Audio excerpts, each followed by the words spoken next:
Way. This is the K-Pop Cast, and in this episode, we talk about comebacks from JHOPE, HAON, HERSH, YUQI of G-Idol, Kiss of Life, and the new debut, Nowadays. We also discuss if K-pop labels should edit out former members out of songs. We get into that, as well as is Physical 100 biased against women and foreigners? And DJ Hyo comes to Chicago. Hey, but before we get into those topics, don't forget to join the K-Pop Cast listener fam on Slack. Link to the space is in the episode description. And now for our hit replays.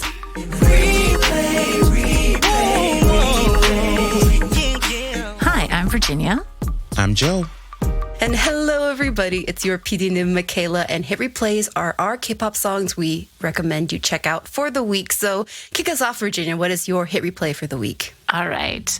My hit replay for the week is JHOPE's Lock Unlock, featuring Benny Blanco and Nile Rodgers. I'm sure no one's surprised since I'm the resident BTS stan. Right. So the song is the third track on Hope on the Street Volume 1, and it's, according to their PR, it's electro-funk pop genre. And I'm like, I don't even know what that is. I think it's disco pop, but what do I know? And it's the focus of episode 3 of J-Hope's dance documentary on Prime Video called Hope on the Street. And not surprisingly, the episode is about the dance style of locking. I do it for you, love, just you want love, don't know why, when you made it right. I do it for you, love, just you want love, don't know how, when you make it right, for our break, again for our work, for our stop, again for our work. So here's some facts about the artist, J-Hope, aka Jung Ho-suk. If you've never heard of this solo artist from a small label. Group, small label. I mean, they used to be. So if you've been under a rock, or you just you're new to K-pop. Yeah, because there are some that find this show who are. Yeah. So J-Hope, aka Jung Ho-suk, is the dance leader / main dancer of K-pop band BTS. He's also a rapper, singer. And then prior to being in BTS, he was an award-winning street and underground dancer, and he's currently serving his mandatory military service in the South Korean Army. So reasons why it's a hit replay. If you're at all familiar with me, you might be surprised that this is the song that I chose off of his album, because in general, I despise disco pop. I was about to say, I was like, Virginia picking a disco pop? Right. What? Oh. So it has to be good, right? Because I normally cannot stand it. I hated Dynamite, and I didn't like Dynamite until recently. And by I mean I've just gotten used to it because I had to stream it so much when it came out, and it's always played on the radio here. So I still don't actually like it. I don't know whether I like that song or not. You know what I mean? But I for sure really like Lock Unlock. It's just so catchy. It has such like a driving and fun, funky beat, and the high notes of lock, unlock are like so good. It's so good. And there's like a good mix between like chill and then hype, and that bass line, you can hear the bass. They're just like, oh, it's so good. Ah! And then that thing of beauty with the electric guitar solo around 220. Ah! It's just, I'm so bitter. YouTube blocked my reaction video to this stupid album for all territories, because you just literally see my face just go. So anyway, that's why it's my hit replay. What do you guys think? Yeah, it was, having not watched, but listening to it, now that you've said that it's based off of, the song is based off of locking in, pop locking in, I definitely can see that. I actually do want to see it, so I might have to, I don't know, somebody might, if anybody wants to be generous and give me their Disney Plus password or their Prime. Oh, no, it's Amazon Prime. Same difference. Yeah. You know what? I can give you the illegal links. Okay, so don't say that on the podcast. Just play. Well, then ask the nice sound engineer man to delete them. But We'll meet up back. We'll meet up back in the Slack. Joe. Yeah, right. We'll meet up in the Slack. I think one of the things that's always made me curious about J-Hope is like how him and RM are very like intentional about digging into the history of the genres that they perform, and like popping and locking and rapping in general. It's just, this song is also it's very vibey, and I also saw that Nile Rodgers is featured on here. Yes. Now, this is what I pictured when Bang PD said that Nile Rodgers was going to be a producer on, what was it, Unforgiven with LE SSERAFIM. This is what I thought we were going to be getting versus what we got. So, okay. And I know that you hate disco with a passion, but like Nile Rodgers is literally disco. So I do love that for this sound, and you know how the early days of hip hop in America come out of the disco era. It's like BTS being intentional and being historians at the same time. It's just the Beyonce-ness of it all. Love it. Yes. Okay, so is that official? Is J-Hope the Beyonce of BTS? Now we're not going to do that because like I already compared them to Beyonce, and that might be an issue for people. So like let's. But Beyonce shouts out Jungkook and Namjoon all the time because they're fellow Virgos. She lists them on the Virgo calendar. Oh, she does. Right. Yeah. So make that for myself as well. So like, yeah. Okay.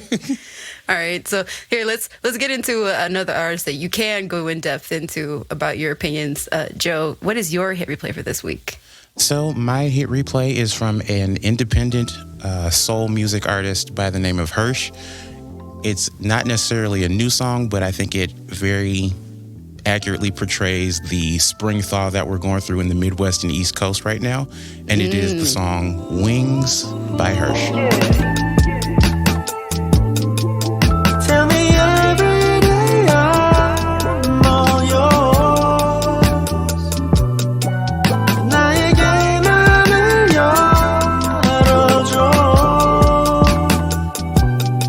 So would you come in when you're home? Tell me every day I'm all yours. So HERSH, as I said, is a soul music artist with the independent, or who distributes through the independent label Poklanos. He is a Jimbo fan turned protege. He was a fan of Super Freak Records, and in summer of 2023, at some point, him and Jimbo linked up, and he became one half of the neo soul duo Popomo, who I've discussed here previously. The reason why it's my hit replay, this was my most played track of 2023. The first weekend I listened to it, I played it like, it was like going back to the 90s, where, remember like on a CD player, when you would have that song replaying in your CD player for like 2-3 days?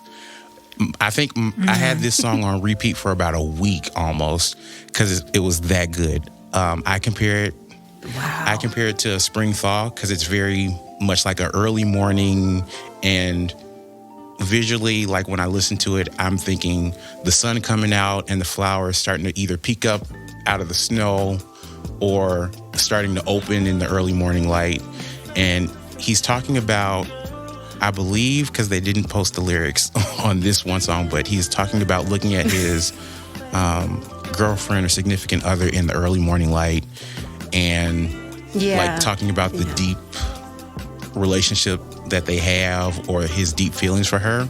And I kind of think that it taps into soul music's more introspective side. The soul of soul music. Kind of like with artists like Curtis Mayfield, like The Makings of You. I think it's that type of song. And other Philadelphia International, like where it was soul music and it was meant to make you move and feel a certain way, but it was also tapping into something deeper very lyrically. So at some point, if anybody gets the lyrics for this so I can actually go a little bit deeper, that would be appreciated. I'm talking to you, Poconos. But yeah, so that's why this is my hit replay. Love it. There was something like you said, like very vibey about it, but then also like when the percussion element comes in at like that minute mark, it takes the song to a whole new level. And like the almost musicologist in me was like trying to analyze it, like, because it's not like perfectly like on time. It's like kind of swung a little. It was like, oh, is he trying to do Dilla time or something like that? And I'm like, I can't officially say if that's what he did with that percussion, but it's definitely that more vibey percussion that's not completely precise on beat. There's a rhythm to it. Like I said, because Curtis Mayfield has that type. Al Green, who's also the soul singers that specialized in singing about love and relationships. That type of production they were known for, or percussion they were known for. It's it's based in Southern soul music, and I can't really, like I said, I don't have my books and everything in front of me, but we're on the same wavelength on that one. Right. Okay. Cool. I was hoping it wasn't just me. So he did his history, right? Like he did his homework. Mm-hmm. He did. He very much did. Yeah, I really liked the super chill vibe and the beat. And I don't know how to explain it, but I felt like the beat had those like weird sonic bendy sounds, if that makes sense. Like I was looking at that in the notes. What do you mean by like sonic bending? Like it sounds like some Avatar: The Last Airbender shit. Sonic bending. Sonic bending. What? Dun dun dun. No, like sort of like pew poo. Like I don't know. Those kind of like sounds. I don't know what they're called. Like the spacey type atmospheric sounds. Yeah. Yeah. It's psychedelic soul. It definitely has a psychedelic soul vibe to it. I guess we can add in Marvin Gaye on that one then. Yep. Yeah, like in music, like when you take a synth and then you like apply it to like some kind of thing on your, whether you can literally physically move the pitch up and down. Like that's what it kind of sounded like to me. Again, almost musicologist. I'm trying to remember all the terms. But I get what you're saying. Like definitely spacey. You mean pew is not a actual term? Yeah, but what did you say? Psychedelic what? Psychedelic soul. There we go, psychedelic soul. This like Marvin Gaye was known for using or making psychedelic inspired soul. I mean, now the other thing is psychedelics were usually used in the creation of that, but there's a sound that came along with that, and I think Marvin Gaye is one of the probably most accessible versions of psychedelic soul. Moving on to my hit replay, again, the best hit replay of the week. I'm just saying. Of course. And actually, another fan turned protege. My hit replay this week is Kim HAON's PB&J, and we're gonna hold off and play the clip. I'm gonna give you a little bit of background to HAON before we listen to this song, because the lyrics of this song are what scandalized me into replaying it over and over and over Just again nasty. this week, because Kim HAON. We'll get into. So Kim HAON, we talked about him a little bit on the show before, but not as like a hit replay. Mostly talking about his comeback from hiatus in the dungeon at Waterbomb 2022, looking like a little Wonho. But Kim HAON, he is born 2000, so he's young. He's 23. He got his start on High School Rapper 2, which he won. He was the winner of that season. Oh, wow. And from that, he was mostly known for having this like really bright image and like being a rapper that didn't use vulgar language or didn't get into very dark topics. He also like I call him like my little happy bumblebee, because with the first scene, his interview, he talked about how mindfulness and meditation is where he gets all of his inspiration for his art. And so he discovered this character called Noah, and he said, literally in an interview, and I love him for this, he's like, I went into a journey inside myself and I found Noah, and that's who I talk with to write my music. And he's 18. He's 18 saying these things. So I'm like, since I saw him on High School Rapper, he's like, I feel like he's one of those like miraculous teenagers that I look up to and like I aspire to be, because I feel like he's like probably one of like the most introspective and like also well-spoken like teenage high school rappers that I've seen, at least in the K-hip hop scene. So Well, he's introspective about something. yeah, so to go back to history really quickly. So 2018, he debuts in Higher Music. He kind of gets this reputation, at least, of being mostly a feature rapper, not really having a strong presence as far as like his solo songs where it's like just him. And then in May of 2023, he is announced that he is leaving Higher Music, and literally a few days later, it is announced that he is rejoining a new entertainment company called KM Entertainment, aka Kwanmin Shik Entertainment. Kwanmin Shik being the CEO of this company, and you guys may know him by his rapper name Shik-K or Sik-K. Yeah, so he talked about that time, like right before he left Higher Music, as being this time where, again, he's being very introspective, not really sure what direction he wants to take his career. And Shik-K is like, comes up to him because he had left Higher Music the year before, which was part of that 2022 great restructuring of companies kind of thing that happened then. And he was like, hey, you want to collaborate on a song? And they collaborated, and that's where we get their first collaboration after he left Higher Music, called Album on the Way. And he mentioned when, working with Sik-K, and then also after joining his label, he had so much freedom, and he felt like he could really take his career into like a whole new direction, a whole new place. And so fast forward now to 2024, that new place is this album, How Noah. And this song, PB&J, is like it's one of the B-sides off of the album. It's not the title track, but let me tell you, because one, we've been waiting for this album for a little bit, because he announced it back when he announced his tour in February. Oh. So I was like really excited to kind of like see what this like first full album from him was going to be like. Mm-hmm. Let me tell you, I was not expecting, again, this My Little Bumblebee rapper known for having a bright image and not using vulgar language to come out, and literally the first verse is the clip that we're going to play right now. Do some 360, girl, I'm gonna make you hot. Can I take off your clothes and put it in my mouth? Your body juicy, handling diamonds, sticky fingers, sister finger licking good. I'm slipping good on the bars, the 12 bars goes up and down, left and right. 어려워 잘 믿을게 한 번도 너를 원해 너의 soft breath. It's so uncrossable.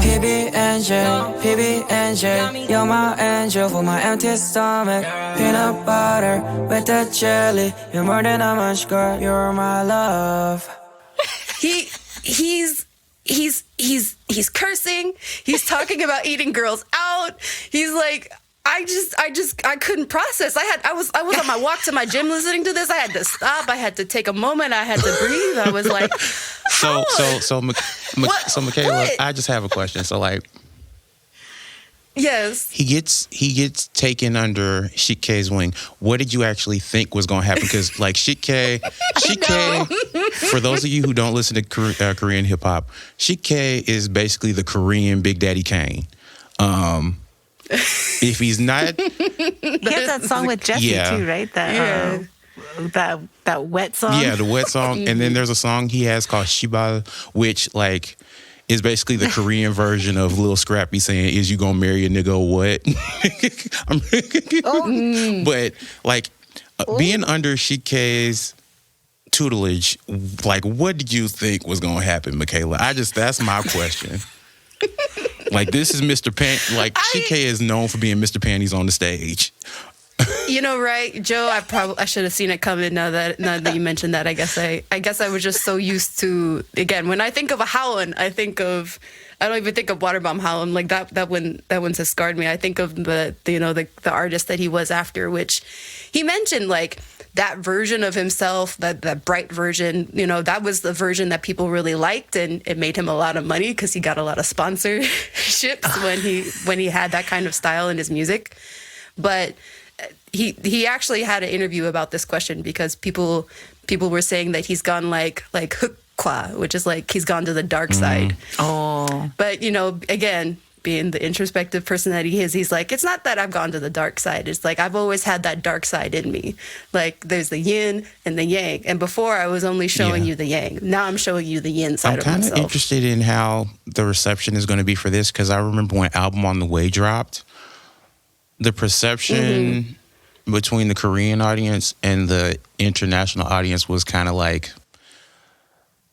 everybody thought that Shik and HAON were talented rappers on their own, but Album on the Way is very grime and drill, and everybody was like, what is this? Y'all are just like trend chasing when y'all are really talented on y'all own. And so there was kind of a lukewarm reception to Album on the Way. So I'll be interested in seeing what the reviews or the fan reaction to this album was going to be. But PB&J though, Yo, maybe he can get a GIF or a Skippy GIF partnership. sponsorship or like a fucking Welch's. Or like if Lotte makes a jelly or jam or something like that. Right. I love it. Like it. Yeah, and I joke, but I do love this, and I love this album, and I love being able to see this version of HAON. Though I'm still getting used to it. I clutch my Nuna pearls. I think I do enjoy the sound of it because it very much feels like now to me, because I was on the Afrobeat wave before a lot of folk, it sounds like WizKid before Penameko. way before Penameko. But like it sounds like this the WizKid song that went viral in like 2016, 2017. It had a Drake feature, but it kind of reminds me of that. I'm forgetting the title of the song. If you listen to Afrobeat, you know it. But yeah, that's kind of the vibe that I got off of this track, which it fits. Yeah. No, go ahead. Oh, well, that was all. Because, like, I want to hear... Because, like, I'm looking at these notes in Virginia. Like, we're on the same wavelength. We do have to talk about the nastiness. So, like, go ahead, please. Thank you. I mean, these lyrics are just filth. Like, filth. And we stand filth. We stand sex positivity. And it's just... I don't know. I feel like there's something about... I don't know. Is it an island vibe that they're trying for too? Yeah. Is it, or like that kind of, like, is that what it is? I don't know. Afrobeat in like the mid 2010s had this kind of blending between Caribbean vibe meets African or specifically Nigerian vibe. Oh. So there was kind of like this kind of like, because WizKid, I thought WizKid and Patoranking, I thought they were Jamaican or Caribbean artists, when then I found out they were actually Nigerian artists. So like that's the kind of vibe that I'm getting from. It's like, diaspora, the African diaspora meeting in somewhere in the middle.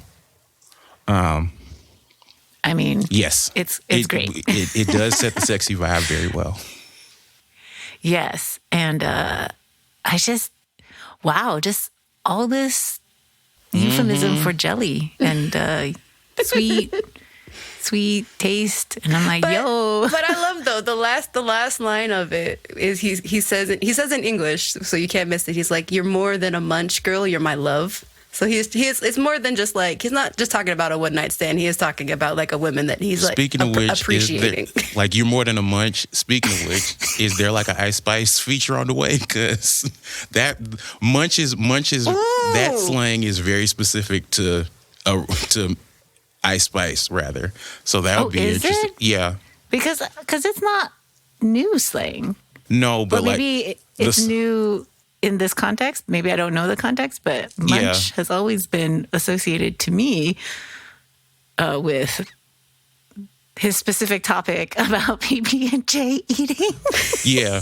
But the context that he uses munch in, like, you're more than a munch. Like, Munch, the song by Ice Spice, that kind of brought that back into the zeitgeist, is basically about her doing hit it and quit it on guys. Like, I'm just using him for head, and then I threw him out. So he's saying, I want to be more than just head to you. Which, like, wow. Yeah. I mean, I guess it depends on how good he is at it. Look, Michaela, why did you pick this song? I don't feel like being this nasty. Anyway, so guys, go check out the rest of this PB&J and the rest of HAON's album and all of our hit replays from this week. So we're gonna move on from this topic and move on to our next section for this week: hot issues / Hallyu things, things within the Hallyu verse related that we also wanted to talk about today other than music. So we're going to kick it off with our main discussion really quick, because this was a question that we put out in our Slack. So if you wanted to get a little hint at some of the topics that we come up with in our show, go join the Slack for those. But with the news recently of RIIZE Seunghan being edited out of the official release of the song Siren, we wanted to ask the question and kind of talk about the question of, should K-pop labels be editing out former members from songs? I think I agree with most people when I say no. It feels like a very sanitizing version. Like it's like you're sanitizing history. You know what I mean? And everyone knows that sanitization doesn't actually lead to change, right? So Right. It's like, I don't think it's as serious as like a Holocaust denial or whatever. But, there's something to be said about wanting, I mean, where do you draw the line on this, right? Like, what offense or what type of thing would require you I mean, you could just do this. You could like threaten to do that to like keep artists in their place. You know what I mean? I feel like it's a really bad precedent. And also it doesn't allow for growth. I think I'm going to say no as well. And not on labels editing out. Yeah, not on members. labels editing out, but unfortunately there are many like historical and recent examples of this. Like recently, I think the two Chinese drama actors, Zhang Zihan and Zheng Xuan, when they got canceled or blacklisted by the Chinese government, Zhang Zihan's, in his case, he was edited out of not his famous show, which is Word of Honor, but the shows that were about to come out, they either had to reshoot or they digitally edited a different actor in for the face shots. And then Zheng Xuan, when she got in trouble for tax evasion and surrogacy, they just like full stop had to either reshoot or edit her out of her roles in her upcoming dramas. Also, when you edit people out of certain things, to me, it reminds me of like the Jim Crow South. Whenever there was like a positive role, quote unquote, positive role for Black people in film in the 30s and 40s, when the film got distributed to the American South, they would edit out any like performances or anything showing Black people in a positive light. And also like when we edit blackface out of old movies like Holiday Inn, rather than acknowledging that actually happened, because people don't want to think of Bing Crosby doing blackface, even though that's something that actually happened. Yeah. It's for one, especially like you talked about history of like this happening in K-pop, like specifically for SM, like I think of first like Jessica being edited out of Catch Me If You Can. Yep. I think of, technically it wasn't for SM, but for Starship, when Wonho was, had left the group and he was edited out of the music video, or they recorded the music video after, but he was still in the song. Yeah. Like, and then I think of recently with Lucas, like he is no longer in NCT anymore, but SM held on to him and gave him a solo career. Yeah.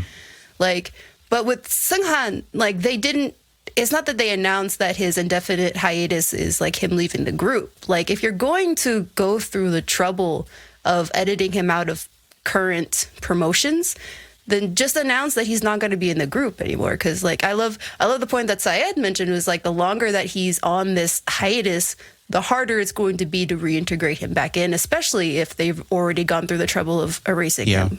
And the thing that's always kind of perplexed me about this is we actually getting, like, Seunghan is actually getting more of a reaction versus Lucas, where it was radio silence for like 2 years. Mm-hmm. I'm like, yeah. It's because like, and actually, like, the funny thing about Zhang Zehan is that kind of happened around the same time, and so I feel like with Lucas specifically, they were watching to see how that happened and they figured out their strategy there, because Zhang Zehan is basically dead to rights in China, but studios and music companies figured out he had a large enough fan base outside of China that he could survive. So I kind of think that's where SM is coming from on Lucas.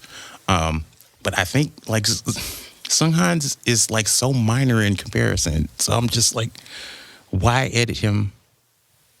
Can you catch us up on what actually happened? So with Seunghan's case, there was several things that happened.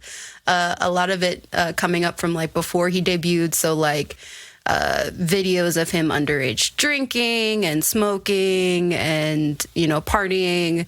And then after he debuted, there was a video of him on like a private chat with, I think, another Idol member and then one other person, because there was only 3 people, I think, in that call, where he was, you know, allegedly putting down a female idol for her dance ability or some kind of like negative speech towards her. And so it just all kind of exploded into him doing this hiatus. And like, again, I haven't seen him. I don't know what he's doing right now. So basically SM disappeared him from the group in order to kind of save their new little boys. But he so far the whole group has been having issues. Like it's his issues aren't even the beginning of it for RIIZE. Yeah, because then that Lucas comparison is pretty apt then, right? Yeah, that's the comparison that a lot of people on social media at least have been making. I mean, well, like, did YG, like, lastly, did YG even bother? Like, the funny thing is, unfortunately, that group also has a lot of issues, but when Seungri, YG didn't edit Seungri. Oh, gosh. Like, it's a terrible comparison, but, like, if anybody technically needed to be edited out, it was him. Right. No, I get it. But YG didn't. Like, they cashed in on that Netflix series as long as they could, so... But, you know, this does kind of relate to other things. And again, it's not exactly the same, but it's comparable. So I imagine it's happened in other fandoms, but I only know the BTS one this well. But like in the Permission to Dance concert series, right, that they play on Amazon Prime, they edited out 2 songs. I think they edited out Disease and Home. And that's because one of the writers of those songs, was convicted of sexual assault. Oh, wow. And so they went back and, because of fan protest, I might also add, they went back and deleted those songs. Right. Which is very troubling to me because, again, then like, well, this is very selective, right? Like, are you supposed, like... So many people worked on that song. How come that one person's fault erases all their hard work, right? And then second of all, you can't just go around deleting things that people piss you off about. Like, if fucking Woody Allen still has a fucking career, like, I don't understand why. Okay, sexual assault is obviously a serious thing, right? But like, yeah, you know, like, at what point are we just going to delete everything? In that case, we should just cancel everything that has ever been produced in America because of like mass genocide and slavery. Like, come on, like.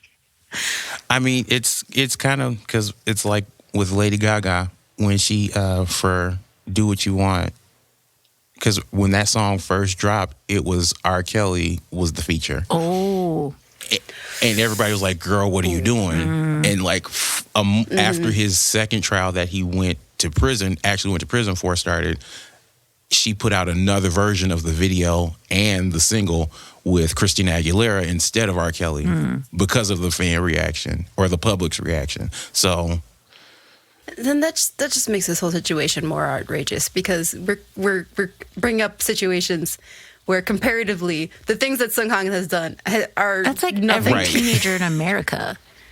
And I'm pretty sure Yeah. he is not the only person to have done so in Korea. He just got caught, right? Like, I was like, because from what I know, they smoke like 40, 50-year-old men. right? Oh yeah.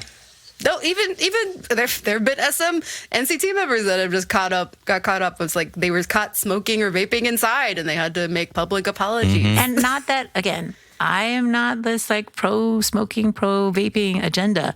And also, oh my God, please read the room. Like, this is South Korea you're talking about. This is not America. Like, Jesus.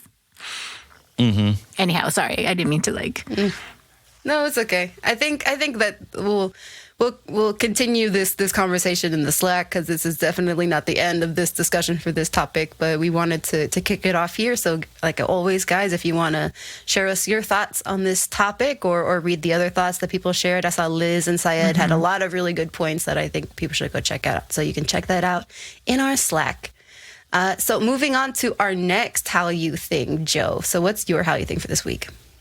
So my How You Thing for this week is I went to go catch DJ Hyo, also known as Hyoyeon, DJ Hyo.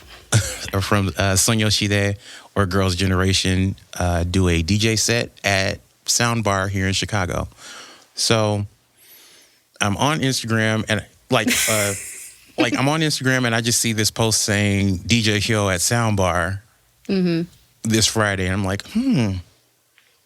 let me go and just figure out what's going on. So curiosity got the better of me. So, and I'm not a club type person. I kind of figured that out as the night went on. Got there too early, first of all. So I got there when the club opened. So you were the only one about there, right? No, actually, and here's the thing: the audience was like maybe more regular club goers versus K-pop people. Because okay. all the K-pop, a lot of the K-pop fans came early. Sure, they know what's up. But Hyoyeon didn't go on until like 1:30, 2 o'clock in the morning. In the morning? Well, because it's a nightclub, right? And usually in nightclubs, the headlining DJ doesn't go on till like 1:30, 2 o'clock. I think she went on, if I look at my notes, before I got deep in the dancing, she went on at about 1:30 in the morning.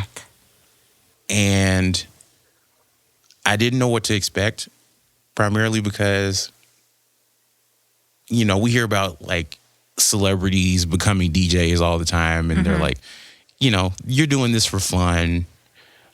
But when I tell you, so first off, if you don't know, Chicago is the birthplace of house music. Is it? Yes. So I was getting over the shock of paying $20 for rum and coke. And ended up paying $40 because they made them strong. And yeah. But she opens up her set with a EDM remix of Genie. And it was really good. Ooh. But then she did something that showed me that, one, this is actually going to be a real DJ set and you are going to dance. So she goes into a little bit more EDM. But then I hear, if you're from Chicago or you listen to house music, I hear this ooh, oh, I, e, ooh, oh, I, e, ooh, oh, I, e, Brighter Days, which is like a Chicago house classic called Brighter Days by Kashmir, featuring the vocalist Dejay. And when she played that, I was just like, oh, you knew you were coming to Chicago. And so after that, she kind of jumps between a top 40 and a top 40 in house and EDM throughout the night. But she does drop in. She sang Sober Wow. and she sang Dessert. And then she closed with Forever One. And she made it work. But over the course of the whole set, which was like an hour and a half, 2 hours, it was like a real set. Wow. Outside of her music, it was mostly top 40 hip hop, EDM, and house music. And that floor was jumping, I need to tell you. There were about 7 or 8 light sticks, Girls' Generation light sticks. Because of course. Shout out to the ladies that got the table on stage left or stage right of the DJ booth where Hyoyeon was, because all of them had their light sticks. I saw like 2 or 3 on the floor, and initially it was kind of like we shared Johnny's set at a Songkran party in the Slack, where everybody was just standing there looking at them with their phones. It was kind of like that at first, but when she turned the house music on, that's when the place went up, and she just had us in the palm of her hand, and she was like talking to us and saying, "Do you want to party with me?" and like keeping the vibe going. Whoa. And at some point, I stopped taking notes because the groove got so good that I actually started dancing. That's awesome. So, but it was amazing. I'm not even gonna lie. Really? She did it was really good. It was so good. I was like, I think the thing that just blew me away was the fact that she knew she was coming to Chicago, and she made sure to work house music into her set. That's the thing that made me just like, oh, girl, you were serious about this. Right? You did your homework. That's awesome. Yeah. So next time Hyoyeon comes to Chicago, I will be going. I will be in attendance. I'm going to try to go too. That sounds awesome. Seriously, we should get Peter to go. But yeah, that was my hot issue. Yes. Yeah. Do you have anything else you wanted to add, Virginia? No, surprising no one, I do not enjoy the house music. So I'm so glad. No. Oh, we'll get you one day. Okay, No. let's move on. We'll get you one day. Let's gotta get to it. What is your hot issue? How you think for this week, Virginia? Mine is about the Physical 100, season 2. If you have not seen it, please fast forward. Yeah, we're gonna spoil. We're gonna spoil for the next at least 4 to 8 minutes. So I really love the show Physical 100, even after there was like accusations of rigging the ending for last year. Yeah, season 1. Because I really just like seeing all sorts of bodies and abilities and speed and just, wow, I didn't know the human body could do stuff like that. Right. I mean, obviously, theoretically, but then to see like people just perform these like insane feats of physical prowess, you're just like, holy shit, I am just a potato. That's cool. So season 2, I thought, hey, they must have learned from season 1. They would make it slightly more fair for women. Oh, you thought that, huh? I thought it wrong. Like, season 2 is perhaps less diverse. Not perhaps, it is less diverse. Yeah. Except for the white dude and the biracial Korean dude. So yay for the paler representation. But like, at least last year, I think one of the contestants, one of the only Black contestants last year, he was through like half of the show at least, right? Like, but this one, they basically, I was just really disappointed because I feel like the casting, you should either not include the thing about race, like, because you had one Black dude who got knocked out in the first round, right? He was kind of targeted, they tried to play it off as like flattering, but like he was, and I think he was like a YouTuber or something. He wasn't like an athlete, right? Like Emmanuel is because I do lift. Emmanuel is a IFBB Pro. So he's a professional bodybuilder. Okay. And he does fitness content in Korea. Okay. Also, I should have known something was up because he did a collaboration like 2-3 months ago with Jung Dae-jin, who's, I believe, also featured on this season. I was like, random black person on one of the Korean bodybuilding channels or YouTubes I watch. Okay. But yeah. Yeah, but like, you know, I don't, oftentimes like the bodybuilders don't do as well, right? Because they have muscles, but they don't do other things, if that makes sense. Yeah, they look good. The joke between like CrossFitters and powerlifters and weightlifters is functional fitness versus looking pretty, which like, yeah, okay, whatever. Right. But you know that one bodybuilder, what was his name? Thanos. Oh, okay. Like, That's he- true. Oh, Kim Min-soo. Yep. Yeah, he's just like enormous. But also like he played rugby, so Right. like he was both functional and aesthetic. Dude, that man's body was ridiculous. Just, Yeah, and 100% natural, right? you know, sure, steroids are natural. Hey, look, hopefully we see him at Mr. Olympia this year, hopefully. But my point is like they really did not. They were not very racially diverse. And if you're going to say you're racially diverse, I get that Korea is pretty racially homogenous, but it's also not as racially homogenous as everyone says, right? Like, so they could have done way better. But the thing is, I kind of noticed this with the way that they structured the games this season versus the first season in general. Like, I think they really just did not care about diversity as much in as far as like the first season, again, being the first season, it was so much more important for them to try to, you know, prove that any kind of athlete could have gone and done well on this show. Like they even structured like the final team battles as of like they have this one thing where a climber could do this and he's kind of tiny, and like, oh, they have this one thing, the strong man will definitely be able to do this. And so by the end it kind of ended up with these, you know, final 5 guys or final 4 guys that had a bunch of different kind of skill sets to make it to the final.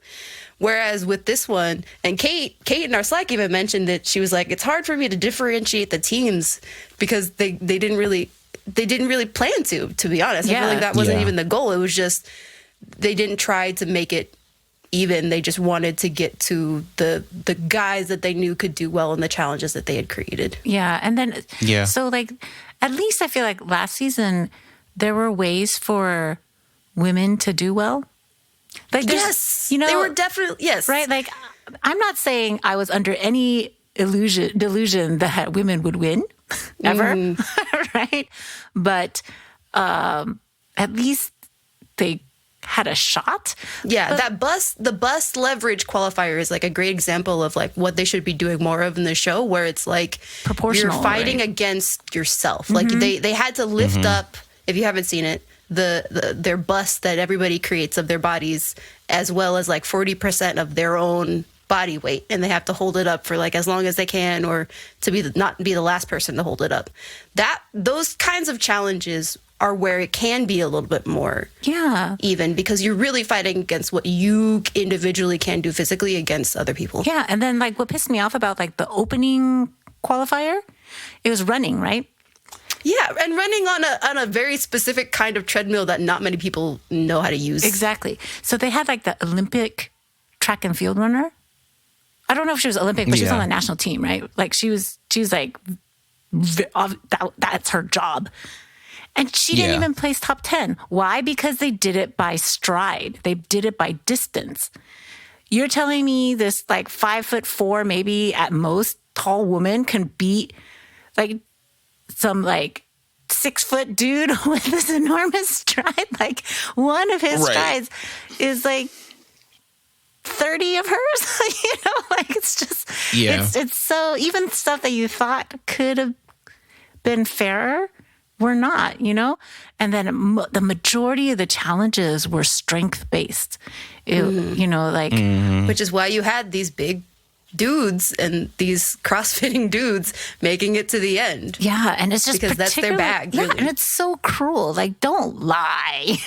Like, if you want it to be, like, about bigness... bigliness, then just say that, right? But like, don't say like everyone has a shot. Bullshit. Yeah. I don't care how strong you are. Like a woman is not dragging what was this? Like 150 kilogram barrels. Mm-hmm. Like, Yeah. I mean, it's just cruel. Like, Right. Joe, wrap us up. But did you have anything else that you wanted to add for this one? Yeah. So with the first season, and I believe I remember I posted something in the Slack, and I did save the notes, but like it seemed like once this administration, because like nothing in any society happens in a vacuum, but once the current administration came into power, there was a lot more Korean masculinity content that kind of came out. Yeah. And like even the networks have their own version of Physical 100 now. Like JTBC just did one with like college athletes. oh, really? Yeah, and like making sure to show that there's a different, like that Korean men are manly in a way that you don't see in K-pop or in K-drama. Like there is this type of like tough jobs or tough as nails or Top Gear or dirty jobs in America and the UK. And yeah, the first season actually was way diverse because I just remembered one of the popular drag queens in South Korea, Vita Mikju, was on that season. And I don't think there were any. Now I don't know if they were like openly queer or They had identified as the openly queer male on this ballet dancer. I guess that was there.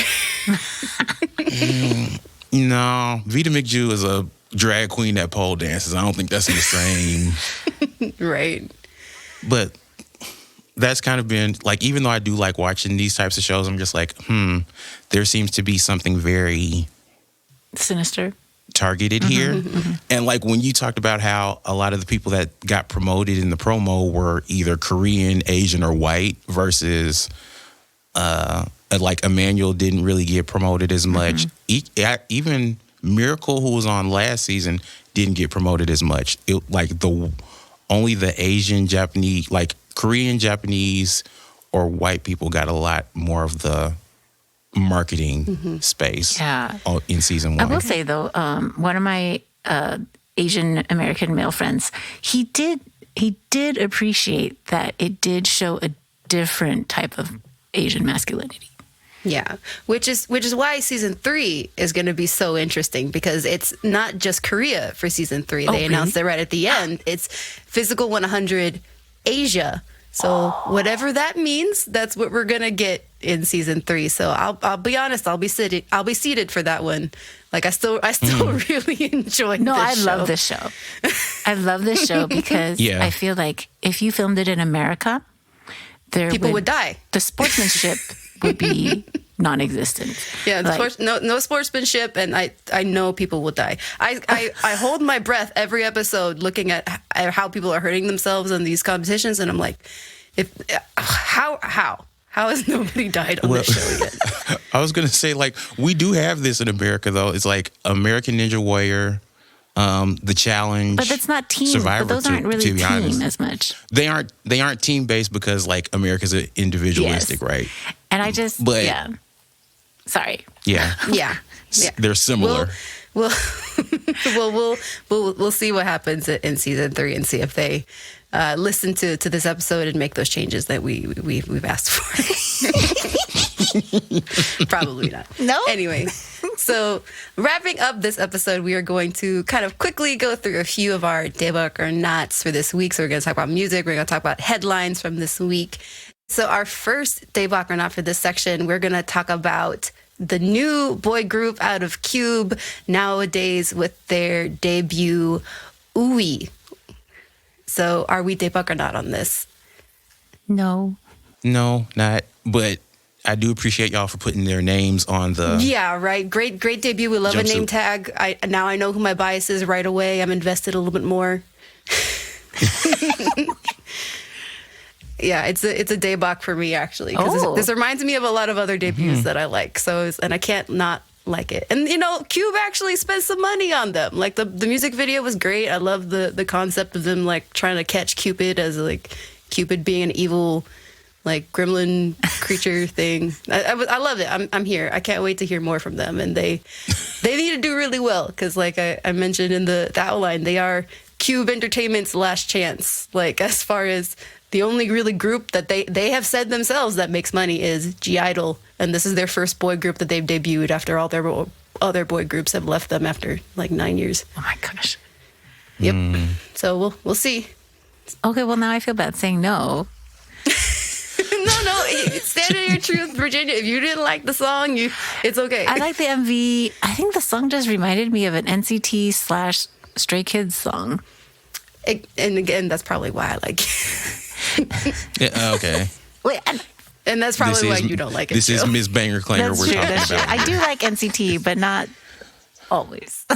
Okay. All right. So our next hit Daebak or Not song, we have YUQI and her latest solo comeback, Could It Be? This is actually a pre-release. This isn't for her first mini album. So what do we think of Could It Be? Because it's a Daebak for me, I'll be honest, though surprisingly. Daebak, Yeah, me too.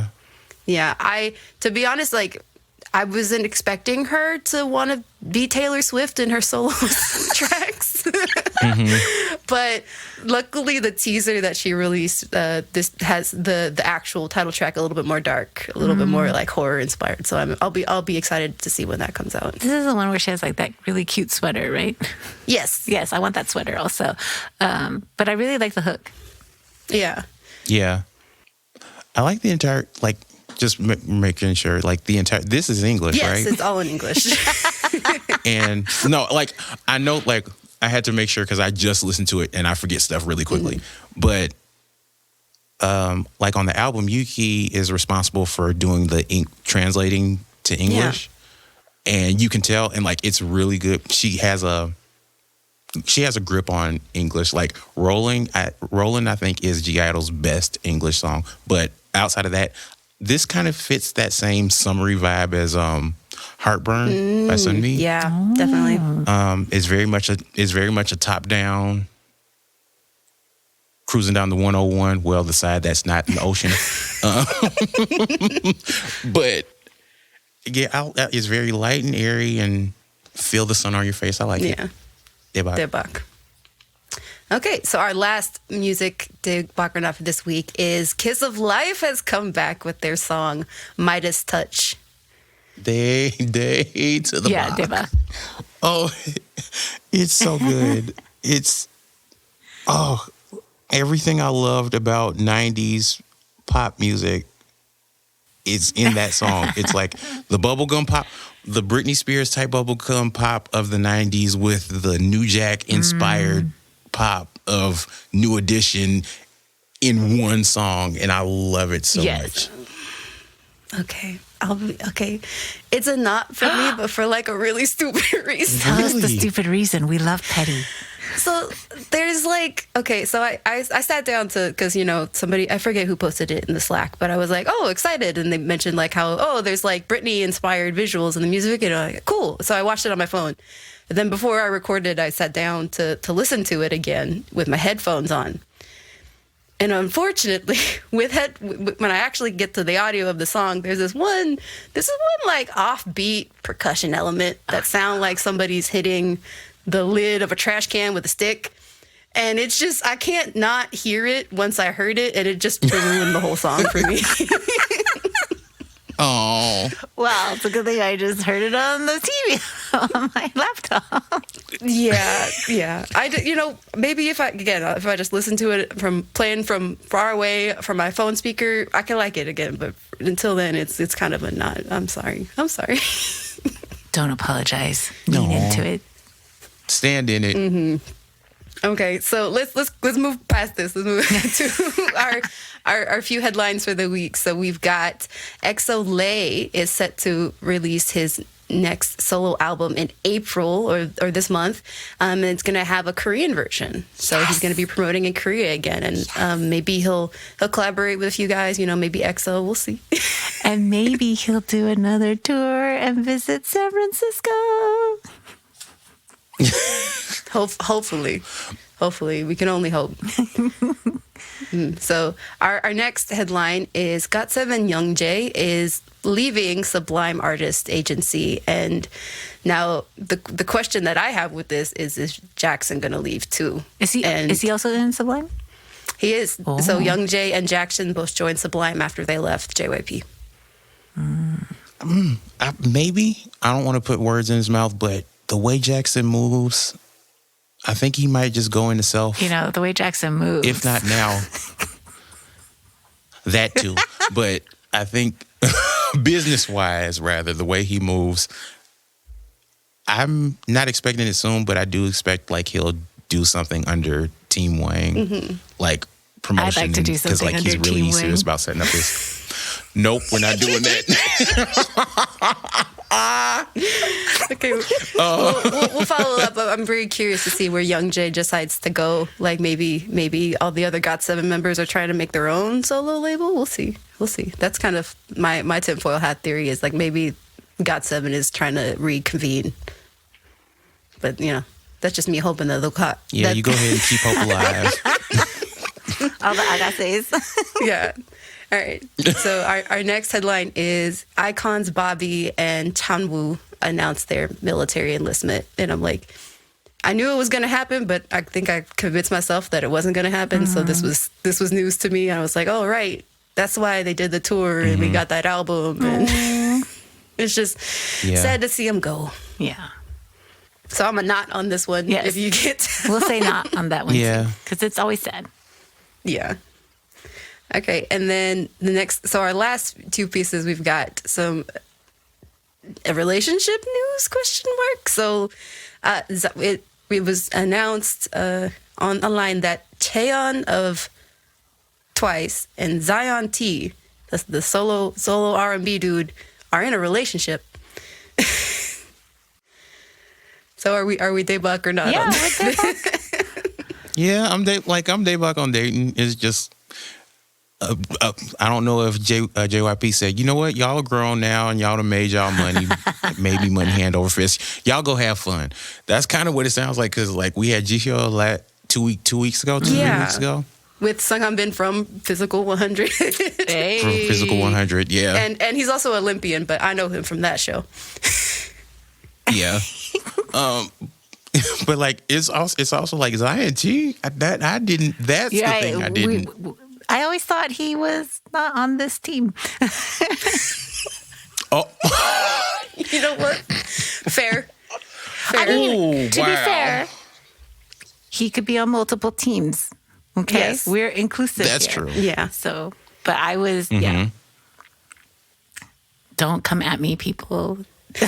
I See now. I'm trying to figure out how you got there though. That's never occurred just to me. heard I'm rumors, Daebak that's on this all. relationship, but I'm a not on people coming for Zion T's appearance because I think he's attractive. Oh, We talked about this the last episode I was on. I told y'all a lot of your pop stars in the West and in Asia, y'all, if she likes it, you gonna have to love it. And also, like, I'm a Zion T fan, so like I will ride. Right. And it's just like, what do you look like? That's true, but not everyone can be an idol, and that's all I have to say about that. Damn. Okay. But Damn. I'm just glad somebody loves him. Okay, we should just be happy. That sounds like shade because too. no, I don't mean not to sound all- like shade all the time. No, it's okay. It's okay. Not all love lasts because our last headline for this episode is apparently Karina from aespa and Lee Jae-wook, the actor, broke up after maybe a week of their relationship being announced. But they weren't really dating, right? They were just friendly. Yeah, They were talking. I feel like They would like in American dating terms, they were talking. They right, weren't like dating. so. But part of me is like secretly hoping that that's what they're telling everybody, and they're still Right. Right. Because apparently SM stock couldn't take it. Oh, really? Oh, for fuck's sake. Wait, Ooh. aespa is SM? Oh, yes, aespa is SM. Yes. Mm-hmm. Dang. Like, let people Yeah. date. Let idols like, bang. like we're over 18. We see each other constantly.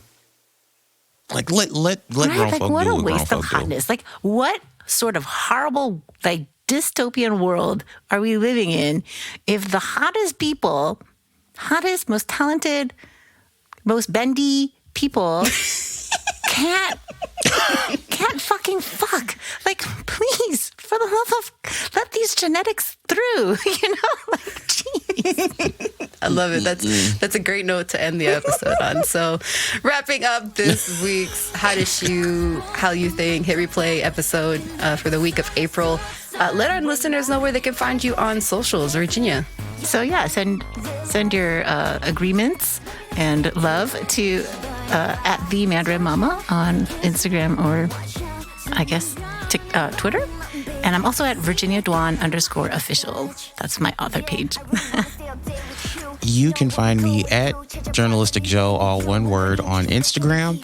And if you are in the Philadelphia area, I will be at Asian Arts Initiative on the 27th and the 28th for a concert and discussion with Che Chen and Geeta Dayal. The discussion is on Saturday, April 27th from 4 o'clock to 5:30 p.m. And I believe from 8 o'clock to 9:30 is the concert. Concert tickets are $20, and the conversation on Saturday afternoon is a free will donation. So that's where you can find me. Oh, and also, depending on when this comes out, you can catch me at the Ben Young concert at the Averdale in Chicago tomorrow Okay, brag night. about it. All right. You can find me on the K-Pop Cast Slack. I am your PD Nim. And you can always find all of us at the K-Pop Cast Slack. Okay. Goodbye, everybody. See ya. When I